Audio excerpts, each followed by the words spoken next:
Hello friends, welcome to the knowledge wisdom. पिछले video में हम लोगों ने प्लास्टिड के बारे में पढ़ा था। आज हम लोग साइटोस्केलेटन पढ़ेंगे। अगर आप चैनल पहली बार देख रहे होंगे तो कृपया सब्सक्राइब कर लीजिएगा और बेल आइकन को प्रेस कर दीजिएगा ताकि आपको नया अपडेट्स मिलता रहे। तो साइटोस्केलेटन शुरू करने से पहले थोड़ा सा हम एक बार रिकॉल करते हैं अभी तक हम लोगों ने क्या पढ़ा था। तो हम लोग सारे सेल ऑर्गेनेल लगभग पढ़ चुके हैं और पिछले लास्ट जो वीडियो था हम लोगों का किसके ऊपर था, वो प्लास्टिड के ऊपर था। तो प्लास्टिड के में हम लोगों ने क्रोमोप्लास्ट, क्लोरोप्लास्ट और ल्यूकोप्लास्ट देखा था और उसके डिफरेंस देखा था और माइटोकॉन्ड्रिया के बीच प्लास्टिड का जो रिलेशन था और जो डिफरेंस था उसके बारे में हम लोग डिस्कस किया था। आज हम लोग साइटोस्केलेटन शुरू करेंगे।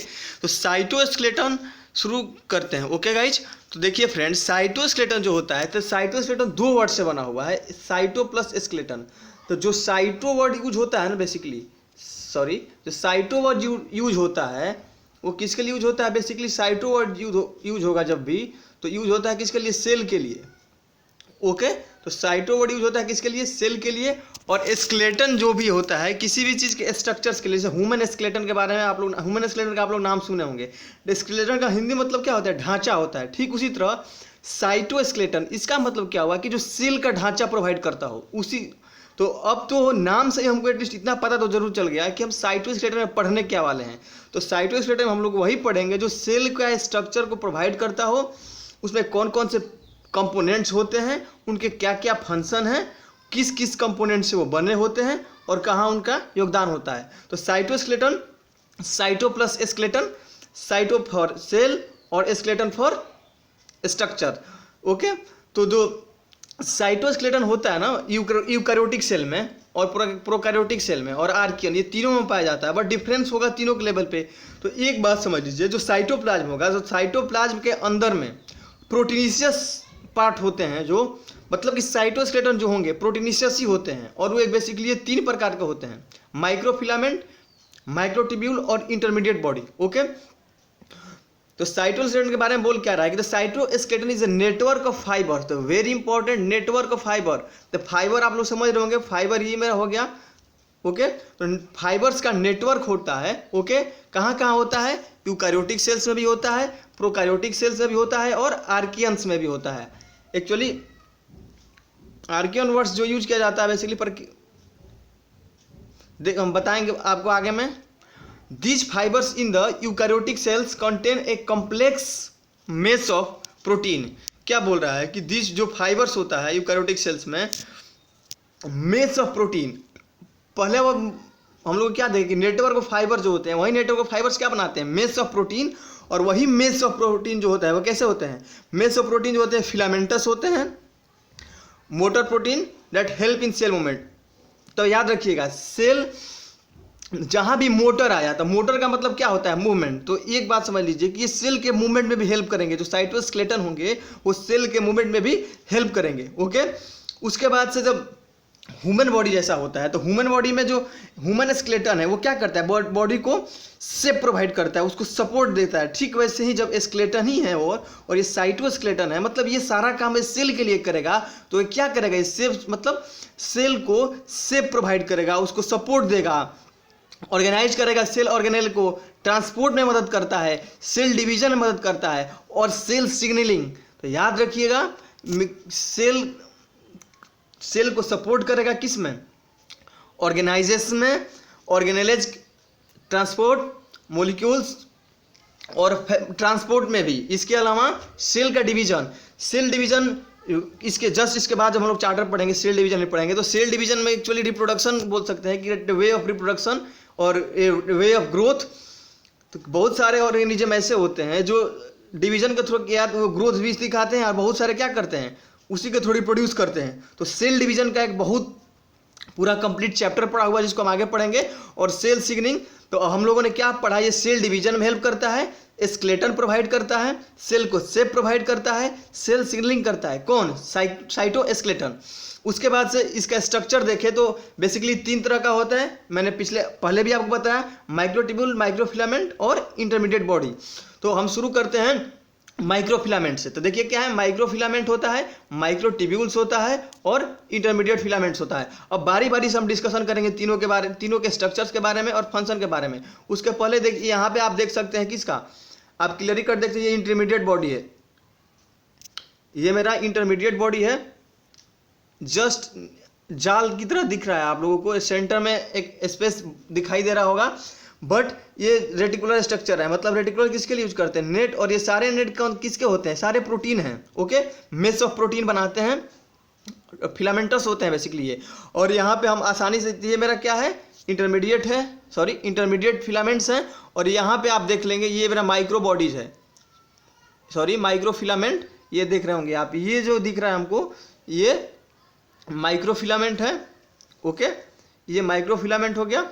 और इसके अंदर में क्या है, ये माइक्रोट्यूब्यूल है। ध्यान दीजिएगा, वेरी इंपॉर्टेंट है, आपको ध्यान एकदम शेप याद कर लीजिए कि इंटरमीडिएट का फिलामेंट्स का शेप कैसा होता है, माइक्रोट्यूब्यूल्स का कैसा होता है और माइक्रो फिलामेंट्स का कैसा होता है। ओके, और बारी बारी से हम देखते हैं कि माइक्रोट्यूब्यूल्स क्या होते हैं। तो माइक्रोट्यूब्यूल्स जो होता है, small hollow round tubes with diameter of about 24 nanometre. Very important point क्या है कि देखिए, हॉलो होंगे, राउंड ट्यूब्स होते हैं। ओके, तो ट्यूबुलिन प्रोटीन के बने होते हैं बेसिकली। और जो ऐसे जो मतलब ये जो ट्यूब होगा कैसा होता है, राउंड होता है, और इनका जो डायमीटर होता है 24 नैनोमीटर्स का होता है। तो याद रखिएगा, स्मॉल होते हैं, हॉलो राउंड ट्यूब्स होता है, और उसका डायमीटर कितना होता है 24 नैनोमीटर्स। ओके, और जो प्रोटीन के बने होते हैं वो प्रोटीन कौन सा होता है, स्पेशल प्रोटीन होता है, उसको क्या बोलते हैं, ट्यूबुलिन प्रोटीन बोलते हैं। ओके, और 13 tubulin protein, very important, 13 tubulin protein link करके एक सिंगल ट्यूब बनाते हैं। याद रखिएगा, जो ट्यूबुलिन प्रोटीन होते हैं वो 13 ट्यूबुलिन प्रोटीन मिलके एक सिंगल ट्यूब बनाते हैं। और याद रखिएगा, यहाँ से थोड़ा सा एक बार पीछे आते हैं, माइक्रोट्यूब्यूल्स यहाँ भी देखिए, अगर इसको आप तोड़िएगा तो ट्यूब्यूल्स फॉर यूज किसके लिए, ट्यूब के लिए। और ट्यूब को पता, ट्यूब ये मेरा ट्यूब हो गया, ट्यूब तो सबको पता होगा कि ट्यूब का स्ट्रक्चर कैसा होता है। तो याद रखिएगा, माइक्रो किसके लिए यूज करते हैं, छोटा के लिए। तो बहुत सारे ट्यूबुलिन प्रोटीन मिलके, बहुत सारे क्या मतलब, इसमें 13 दिया हुआ है कि 13 ट्यूबुलिन लिंक करके और एक सिंगल ट्यूब फॉर्म करता है। ओके, और माइक्रोट्यूब्यूल जो होता है, इसका स्ट्रक्चर जो होता है वेरी डायनेमिक होता है। ओके, और जो इसका और शेप जो होता है ना, डायनेमिक, जब जहाँ भी डायनेमिक वर्ड आएगा, डायनेमिक और स्टैटिक, सॉरी स्टैटिक, तो स्टैटिक का मतलब होता है कि रेस्ट, और डायनेमिक का मतलब क्या होता है, मोशन। तो इस माइक्रोट्यूब्यूल्स के बारे में क्या बोल रहा है कि ये माइक्रोट्यूब्यूल्स के बारे में बोल क्या रहा है कि ये डायनेमिक है। डायनेमिक का मतलब क्या है कि सेल के अंदर सेलुलर मूवमेंट में मतलब मैक्सिमम इनका कंट्रीब्यूशन होता होगा। यहाँ से हमको एक चीज़ पता चल गया कि डायनेमिक है, इसका मतलब कि सेल के अंदर जो भी मूवमेंट होते होंगे उनमें माइक्रोट्यूब्यूल्स का बेसिकली मेजरली यूज किया जाता होगा। Okay, they helps in transporting cellular materials and dividing chromosome during cell division. और देखिए वेरी इंपॉर्टेंट, ये ट्रांसपोर्ट करता है किसका, सेलुलर मटेरियल्स का, जो क्रोमोसोम को डिवीजन में हेल्प करते हैं। तो याद रखिएगा, सेल डिवीजन का बहुत बड़ा एक चैप्टर है, बहुत छोटा चैप्टर है, conceptual level very important chapter है, जो कि हम आगे वाले में पढ़ेंगे।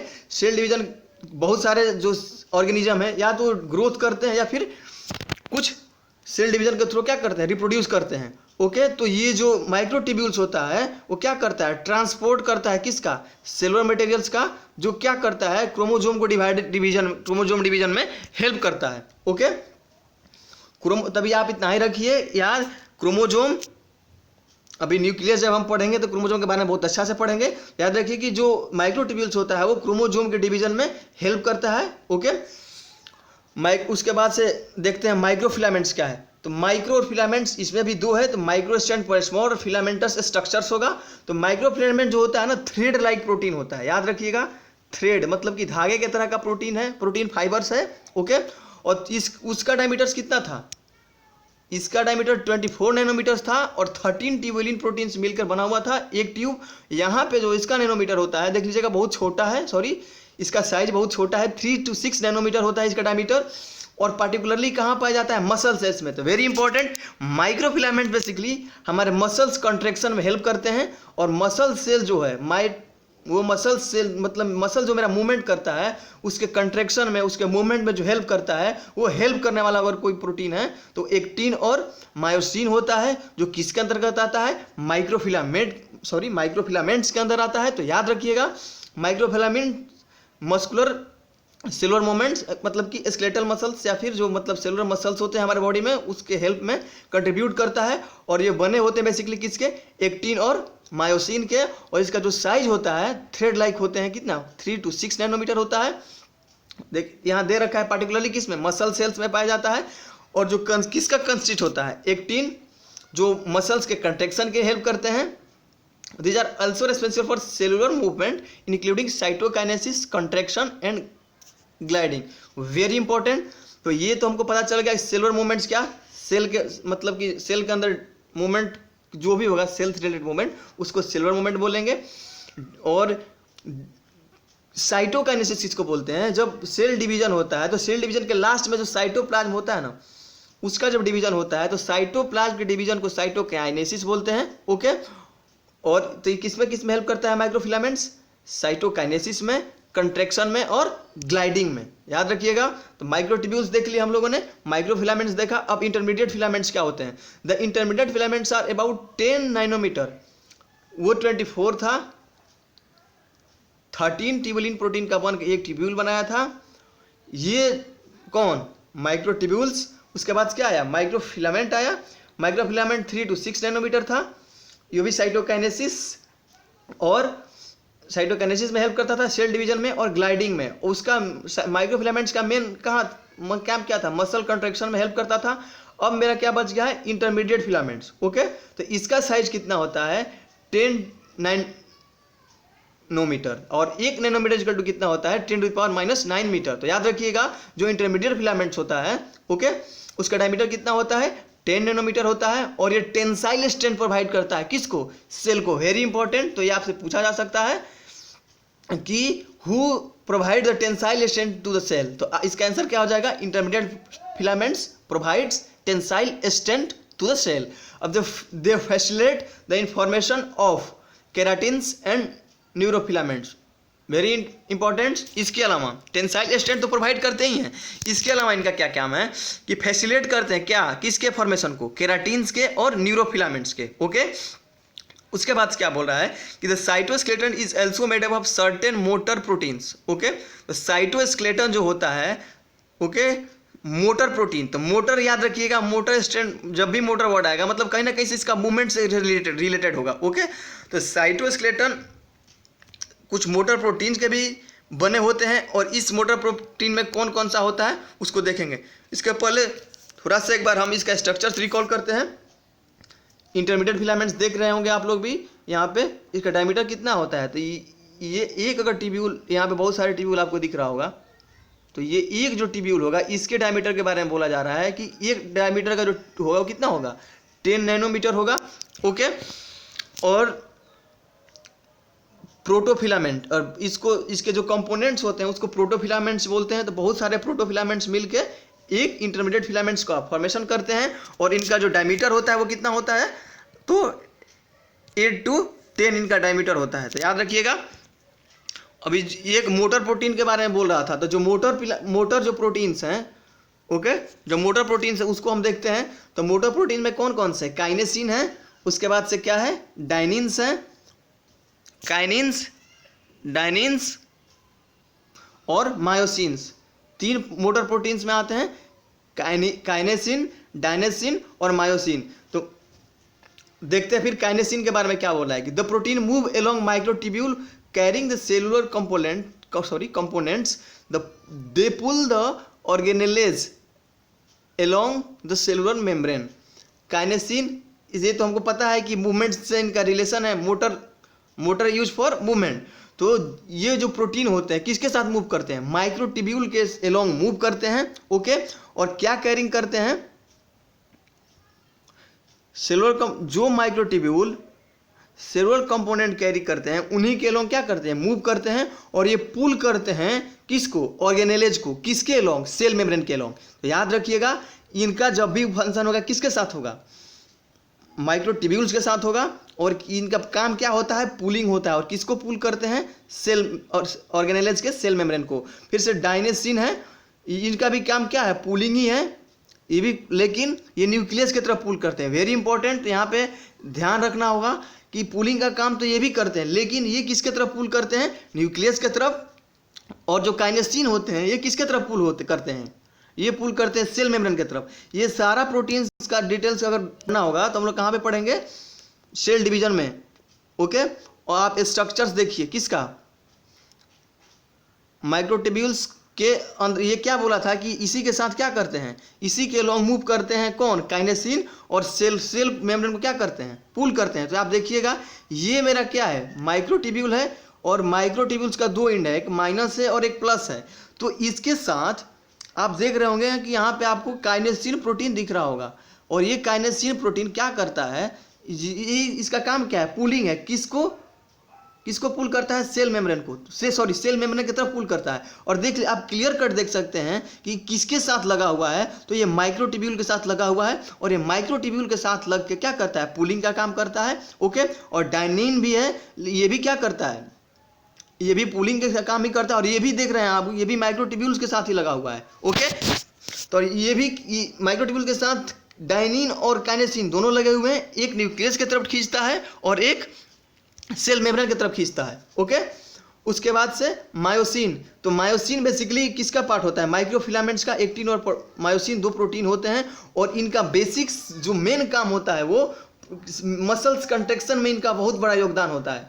मतलब कि अगर ये मेरा हैंड है और इसको मैंने कंट्रैक्ट किया, रिलैक्स किया, कंट्रैक्ट किया, ये अगर फिंगर है, कंट्रैक्ट किया, रिलैक्स किया, कंट्रैक्ट किया, रिलैक्स किया, तो ये सारे प्रोसेस होते हैं बेसिकली इन्हीं के हेल्प से किया जाता है, मायोसिन और एक्टिन की मदद से। ओके, मसल कंट्रैक्शन हम लोग पढ़ेंगे जब ह्यूमन स्केलेटन हम लोग पढ़ेंगे, इसमें 11th में ही ह्यूमन फिजियोलॉजी में, तो वहाँ पे हम सारा चीज़ क्लियर हो जाएगा। बट अभी यहाँ पे याद रखिए कि एक्टिन और मायोसिन माइक्रोफिलामेंट के अंतर्गत आते हैं, और ये मोटर प्रोटीन है जो मसल कंट्रैक्शन में हेल्प करते हैं। मायोसिन को क्या बोला है कि इंटेक्ट करता है किसके साथ, एक्टिन के साथ, और रिस्पॉन्सिबल होता है किसके लिए, मसल कंट्रैक्शन के साथ। Okay, they also perform cytokinesis, exocytosis and endocytosis. Cytokinesis division of cytoplasm को बोलते हैं, और एक्सोसाइटोसिस और इंडोसाइटोसिस को कितने बार हम आपको बता चुके हैं। आप यहाँ पे देख सकते हैं ये डायनिन माइक्रोट्यूब्यूल के साथ, यहाँ भी देख सकते हैं क्लियर कट आप, डायनिन है और ये काइनेसिन है। ओके, डायनिन काइनेसिन, काइनेसिन का क्या काम था, सेल मेम्ब्रेन की तरफ, और इसका क्या काम था, न्यूक्लियस की तरफ। ओके, और एक्टिन फिलामेंट और मायोसिन, ये देखिए यहाँ पे आप मायोसिन देख रहे होंगे, ये मेरा क्या है, मायोसिन फिलामेंट्स है, क्लियर कट आपको दिख रहा होगा। ओके, और स्लाइडिंग फिलामेंट थ्योरी में एक्टिन और मायोसिन पढ़ेंगे हम लोग, वहाँ पे क्या होता है, स्लाइडिंग फिलामेंट थ्योरी दिया गया था, उसी के साथ क्या होता है, मसल कंट्रैक्शन होता है। और एक्टिन क्या करता है, स्लाइड करता है किसके ऊपर, मायोसिन के ऊपर। इसको बहुत अच्छे से डिटेल्स में देखेंगे कब हम, जब हम लोग ह्यूमन फिजियोलॉजी पढ़ेंगे। ओके, और साइटोस्केलेटन का फंक्शन क्या है, थोड़ा उसको हम एक बार देख लेते हैं। तो साइटोस्केलेटन क्या होता है, तो मेश ऑफ प्रोटीनिशियस स्ट्रक्चर्स होता है जो साइटोप्लाज्म में पाया जाता है, और इसके 3 कंपोनेंट्स है बेसिकली। कौन कौन से थे, माइक्रोफिलामेंट, माइक्रोट्यूब्यूल और इंटरमीडिएट बॉडी। तीनों का हम लोग शेप देखा, उसका स्ट्रक्चर्स देखा, उसका फंक्शन देखा। अब साइटोस्केलेटन के कलेक्टिवली फंक्शन एक बार देखते हैं क्या है। तो क्या करता है, ये शेप प्रोवाइड करता है। तो मैंने तो पहले ही बोला था, और आप लोगों को भी पता चल ही रहा होगा कि साइटो प्लस स्केलेटन, तो स्केलेटन का जब भी प्रोवाइड करेगा, तो जो स्केलेटन प्रोवाइड करेगा वो शेप तो देगा ही सेल को। ये क्योंकि ये सेल से रिलेटेड है, तो यही क्या बोल रहा है कि provide shape and support to the cell. इसमें हमको कोई दिक्कत नहीं होना चाहिए। It helps in the formation of vacuoles. Vacuoles के बारे में हम लोगों ने पढ़ा है एक लेक्चर ऑलरेडी। तो ये वैक्यूल्स के फॉर्मेशन में भी हेल्प करते हैं कौन, cytoskeleton. It hold different cell organise in place, और डिफरेंट सेल ऑर्गेनाइज को क्या करते हैं, ये होल्ड करते हैं। उसके बाद क्या बोल रहा है कि it assist in cell signalling. Cell signalling में भी मदद करते हैं। सेल सिग्नलिंग का मतलब यही समझिए आप कि अगर आपको मसल कंट्रैक्शन करना है तो इसको ब्रेन के थ्रू मैसेज जाना है, फिर सारे एक साथ कोऑर्डिनेशन करते हैं। तो इनके कोऑर्डिनेशन में जिनका जो प्रोसेस होगा वो उसी को क्या बोलते हैं, सेल सिग्नलिंग बोलते हैं। तो साइटोस्केलेटन का इसमें भी हेल्प होता है। It supports intercellular movements like migration of cell. और क्या करता है, इंटरसेलुलर मूवमेंट करता है, जैसे सेल का माइग्रेशन में। Okay, transportation of vesicles in and out of the cell. तो ये हम लोग देख चुके हैं एक सेपरेटली भी, फिर एक बार रिकॉल कर दिया हम आपको। अब थोड़ा सा एनसीईआरटी देख लेते हैं, क्योंकि मेरा मतलब कि मेरा मोटो भी वही है कि एनसीईआरटी आपके टिप पे होना चाहिए। तो वही बोल रहा है क्या कि इलोबरेट नेटवर्क होता है किसका, फिलामेंटस प्रोटीनेसियस स्ट्रक्चर्स प्रेजेंट कहाँ होता है, साइटोप्लाज्म में, जिसको क्या बोलते हैं, साइटोस्केलेटन बोलते हैं। फिलामेंटस प्रोटीनेसियस स्ट्रक्चर्स होता है। तो साइटोप्लाज्म के साइटोस्केलेटन के लिए प्रॉपर वर्ड यही होगा। आप इतना याद रख लेंगे तो सारा चीज़ क्लियर हो जाएगा कि filamentous proteinaceous structures present in cytoplasm, जो कलेक्टिवली क्या बोलते हैं, साइटोस्केलेटन। ओके, मैनी फंक्शन में जैसे कि मैकेनिकल सपोर्ट प्रोवाइड करता है, मोटिलिटी प्रोवाइड करता है, maintenance of the shape of the cell, और सेल के मेंटेनेंस को भी। ओके, तो इस प्रकार से हम लोग साइटोस्केलेटन को बहुत अच्छे से देख लिए। साइटोस्केलेटन होता क्या है, इसके कितने कंपोनेंट्स होते हैं, और आप देख सकते हैं कि बस एनसीईआरटी में साइटोस्केलेटन के बारे में बस खाना पूर्ति है, और एनसीईआरटी के हिसाब से बस साइटोस्केलेटन 4 लाइन में समाप्त हो जाता है। लेकिन हम लोग बहुत अच्छे से साइटोस्केलेटन को देख लिए हैं, जिसका बेनिफिट हमको ह्यूमन फिजियोलॉजी में भी मिलेगा। जब हम इसके अलावा जब हम लोग सेल डिवीजन पढ़ेंगे तो उसमें डिफरेंट प्रोटीन होते हैं जो सेल डिवीजन में हेल्प करते हैं। ये काइनेसिन था, ओके, डाइनिन था, ये सारे प्रोटीन सेल डिवीजन में हेल्प करते हैं। ओके, तो thank you guys, thanks for watching. अगर चैनल आप फिर से मैं एक बार रिक्वेस्ट करना चाहूँगा आपको कि अगर आपको वीडियो पसंद आए तो कृपया लाइक कीजिएगा, सब्सक्राइब कीजिएगा और शेयर कीजिएगा। Thank you, thanks for watching.